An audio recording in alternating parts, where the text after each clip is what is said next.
ہماری سیاست میکاولی کی سیاست ہے، انگریز کی سیاست ہے، جو سیاست انگریز نے ترکے میں چھوڑا۔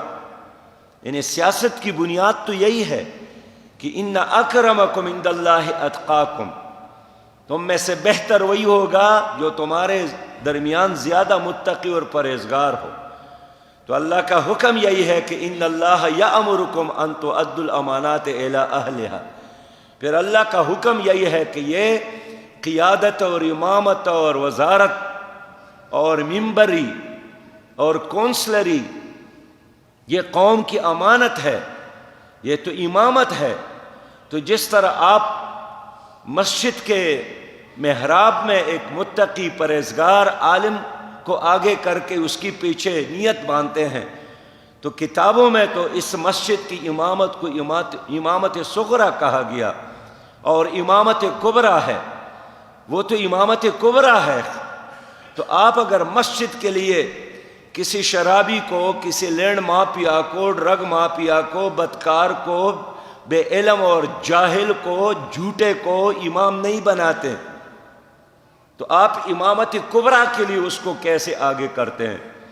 تو یا یہ جہالت ہے، آپ جانتے نہیں ہیں یہ کام جو آپ کرتے ہیں، یا آپ کے منافقت ہے کہ آپ چاہتے ہیں کہ اسلام کی بدنامی ہو اور امت کی بربادی ہو، تو اس لیے ایسے لوگوں کو ووٹ اور سپورٹ دے کر آگے لے جاتے ہیں تاکہ یہ اپنی تمام تر اختیارات یہ اسلام کے خلاف استعمال کرے۔ اس لیے کہ جب تک آپ کا اختیار اور آپ کی قیادت بزدل لوگوں کے ہاتھ میں ہے، جیسے لوگ آپ منتخب کریں گے، کرپٹ لوگوں کو ووٹ دیا تو کرپشن آپ ہوگی، جھوٹے لوگوں کو ووٹ دیا معاشرے میں جھوٹ عام ہوگی، ظالم لوگوں کو ووٹ دیا تو ظلم عام ہوگا۔ آپ مجھے بتائیں کہ اب معاشرے میں کرپشن عام ہے کہ نہیں ہے؟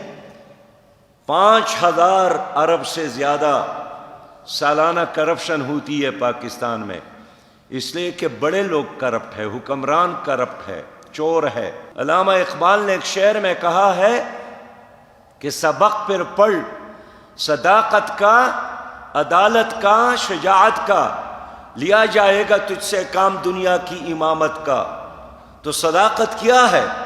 اقبال کا مطلب صدیق اکبر کا نظام ہے، جو خلافت کا نظام حضرت ابوبکر رضی اللہ تعالیٰ عنہ نے قائم کیا تھا، جو عدالت کا نظام فاروق اعظم نے بنایا تھا، جو شجاعت اور بہادری کا گر اور سنت حضرت علی رضی اللہ تعالیٰ عنہ نے ہمیں بتائے ہیں، یہی امامت ہے۔ لیا جائے گا تجھ سے کام دنیا کی امامت کا۔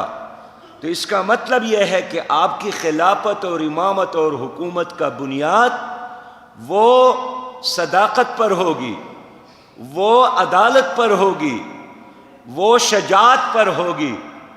تو کیا ہمارے حکمرانوں میں ان میں سے کوئی صفت آپ پاتے ہیں؟ کوئی چیز آپ محسوس کرتے ہیں؟ ووٹ دینے والا خود گواہی دیتا ہے کہ میں جس کو ووٹ دیتا ہوں یہ پرلے درجے کا جھوٹا آدمی ہے، یہ پرلے درجے کا ظالم آدمی ہے۔ میرے پیارے بھائیو، یہی بے غیرتی اور بے شرمی ہے جو آج ہماری سوسائٹی میں نظر آ رہی ہے، اور اس کی وجہ سے ہماری یہ ذلت اور رسوائی ہے۔ یا ایھا الذین آمنوا ادخلوا فی السلم کافہ کا مطلب یہی ہے کہ نماز بھی اس طریقے سے پڑھو جس طریقے پر نبی مہربان صلی اللہ علیہ وسلم ادا فرماتے تھے، روزہ بھی اسی طرح رکھو جس طرح اللہ اور اللہ کے رسول نے حکم دیا ہے، زکوٰۃ بھی اسی طریقے سے دیا کرو، حج بھی اسی طریقے سے دیا کرو۔ لیکن یہ تمام کام ہے عبادات۔ عبادات کے علاوہ بھی انسانی زندگی کا کوئی شعبہ ہے، وہ معاملات ہے، وہ سیاست ہے، وہ معیشت ہے، وہ زراعت ہے، وہ تعلیم کا نظام ہے۔